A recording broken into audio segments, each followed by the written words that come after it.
The Scribble. It was still in Winslow Hall that morning. Columbia's campus, usually humming with early bustle, was just beginning to stir beneath the pink wash of dawn. The sun slanted through the stained glass windows of the mathematics wing, dusting the stone floors with light like memory flickering to life. Inside room 204, Professor Arthur Denham stood alone. He didn't need a clock. After 64 years of life and nearly 4 decades of instruction, his body had long since learned the rhythm. It woke him before sunrise, before the rush of undergrads, before the demands of academia began tugging at him. This hour belonged to him and the numbers. The chalkboard still bore the ghost of yesterday's lecture. Smudged equations from advanced number theory hovered like mist. He picked up the cloth and began to wipe it clean. But when he reached the edge of the board, something unusual halted his hand. It wasn't a full equation. Just a swirl of chalk-fragmented arcs, a sharp curve, incomplete lines. Not doodles. It was too deliberate. Yet it wasn't signed. No initials, no name. Arthur narrowed his eyes, leaning in. He touched the symbols. They stirred something faint, something buried deep in the archives of his memory. It resembled the cryptic early markings of Leemann's hypothesis, a mathematical mystery first posed in 1923, one that had frustrated even the best minds across generations. Arthur himself had authored papers that circled its periphery. But even he had never come close to cracking it. He stepped back and didn't erase the scribble. The next morning, it had changed. More symbols. Clearer. A continuation. Still anonymous. But now it was undeniable this was no guesswork. Someone was working through the conjecture, one step at a time. By the 5th morning, it was no longer a mystery scribble.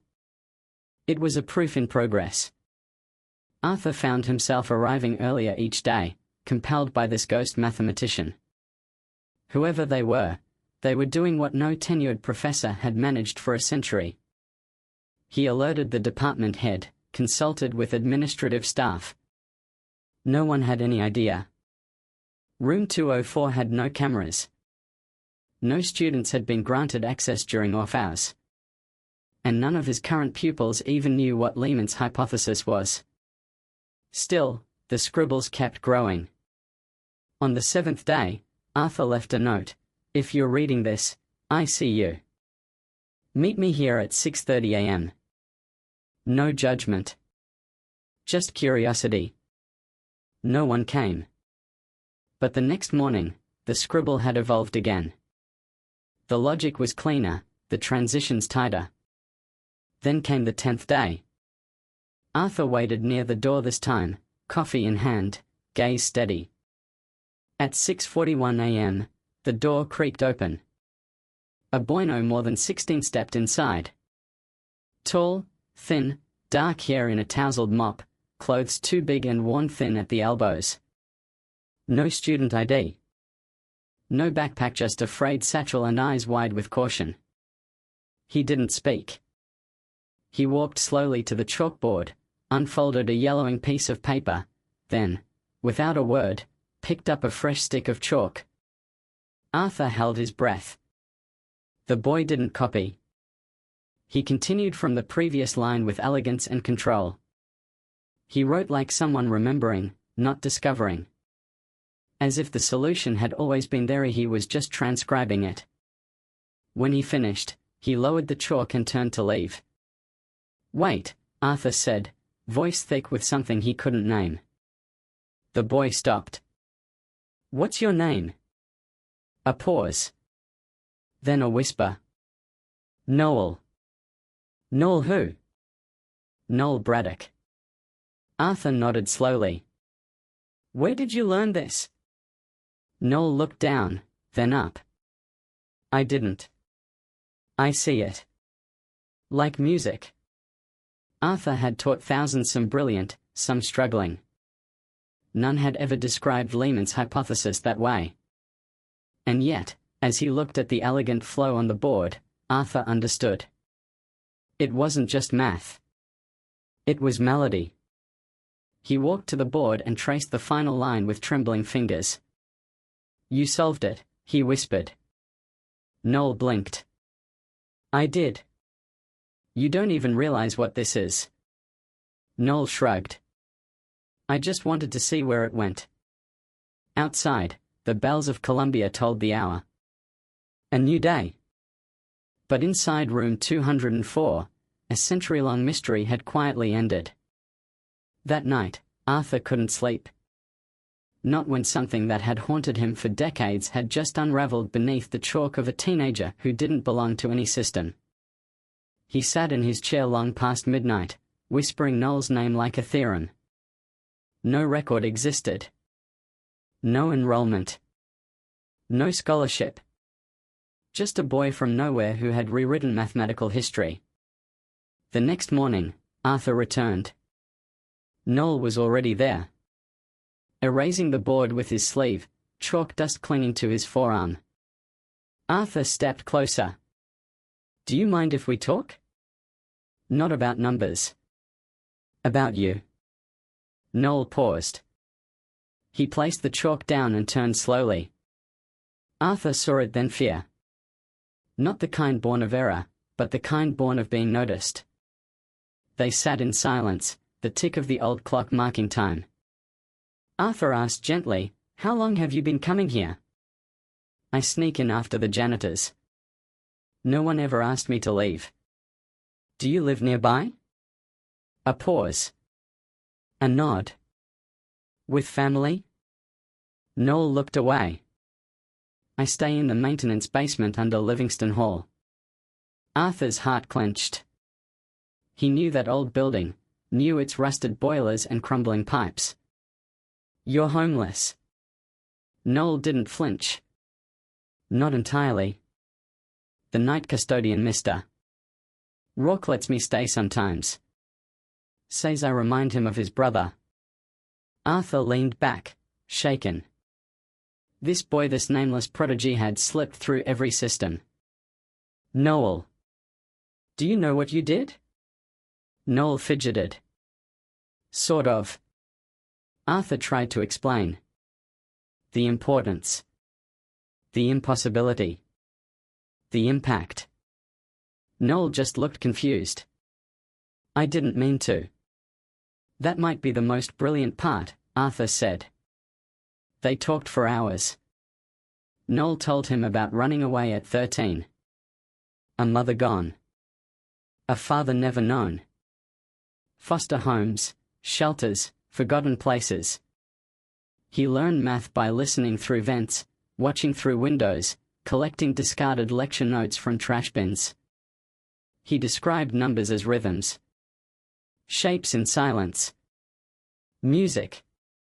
By 8 a.m., when students began to arrive, Noel had vanished like smoke.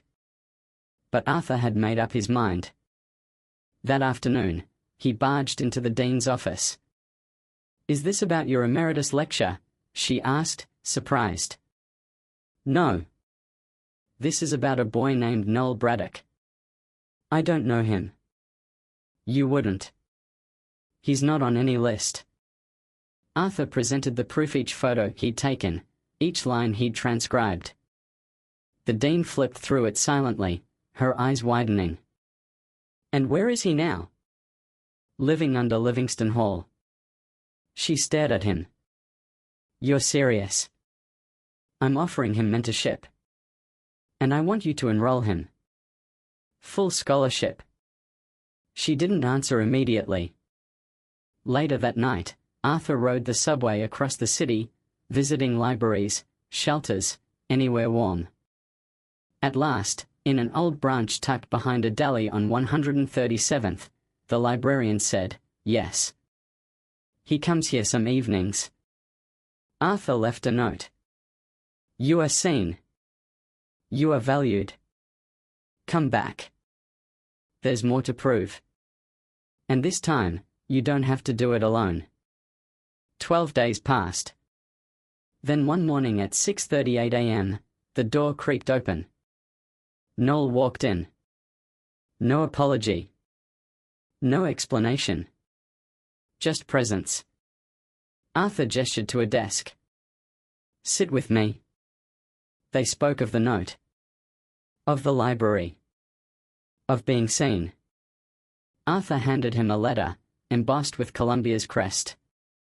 Noel read it, hands trembling. A full offer. Tuition, housing, mentorship. No tests. No transcripts. Just recognition. Noel looked up. But I don't belong here. Arthur smiled. You didn't belong in a boiler room either. Noel blinked. What if I mess up? Then you mess up. And you come back. That's what we all do. At 8:01 a.m., students filed in. Arthur stood at the front. This, he said, pointing to Noel, is Mr. Braddock. Treat him like a peer, or answer to me. One student raised a hand. Is he auditing? Arthur paused. No. He's rewriting the curriculum. Whispers. Side glances. But when Arthur began that day's lecture, Noel was already solving the equation in his notebook before the problem had been fully introduced. After class, a girl named Zara approached him. You're the one who solved Learman? Noel said nothing. She offered a granola bar. See you tomorrow. That night, for the first time, Noel didn't return to the basement. He used the dorm keycard Arthur had given him. Room 311. A bed. A desk. A window overlooking the Hudson. He sat down and wrote in his notebook. Today was real. Weeks passed. Whispers turned to recognition. Questions to curiosity. Then came the article. Columbia's student newspaper ran the story. Custodians guessed or mathematical fraud. Doubt crept in. Rumors. Whispered accusations. Even a quote from Dr. Malcolm Dervin, head of the mathematics division. Genius does not arise in darkness. When it appears without explanation, it must be questioned. Noel shut his notebook for the first time. I didn't ask for this, he told Arthur one evening. I know. They think I'm lying. Do you want to quit? I don't want to be a target. You can't control how people see you, Arthur said. But you can control what you give them to remember. The next morning, Noel walked into room 204 early. He wrote across the board. Math doesn't care where I slept. It only cares if I'm right. The whispers faded. Later that month, Noel spoke at a department forum. Topic: Unconventional intelligence in academia. He faced a full room. Even Dr. Dervin sat in the crowd. I didn't grow up dreaming of this place, Noel began. I dreamed of warmth. Of food. Then one day I found a scrap of paper with equations on it. And I understood it. He paused. I didn't cheat. I just listened harder than most people knew was possible. And the room rose. Not in argument. In applause. One night, Arthur received a letter from Prague. Handwritten. Wax-sealed. From a name he hadn't heard in decades, Dr. L.E.R. Klimek. He was once a leading theorist on Liemann's hypothesis. Dear Professor Denham. The work attributed to the boy named Noel, I recognize it. Not because I proved it, but because I've seen it. Decades ago, a young woman, Aubrey Braddock, submitted fragments of this theory. She called it mathematical harmony. I dismissed her work. I shouldn't have. I believe this boy is her son. And I believe he has done what she dreamed of. Arthur called Noel to his office. Handed him the letter. Noel read it silently. My mother's name was Aubrey. She was brilliant, Arthur said. Noel nodded. She didn't get to finish it. But maybe I just did. He opened his notebook and wrote a name at the top. Aubrey Braddock. Then beneath it.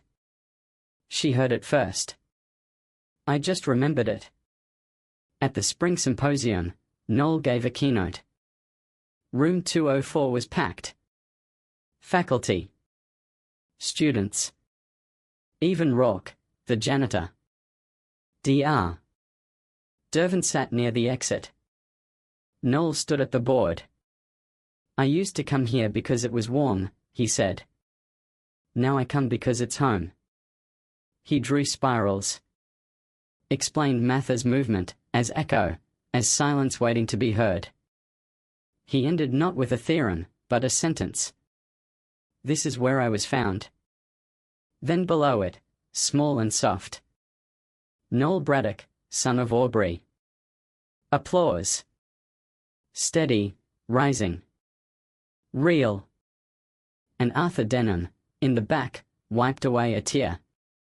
Because sometimes the most important problems aren't the ones we solve. They're the ones we finally dare to believe matter. And sometimes, the answer begins as nothing more than a scribble.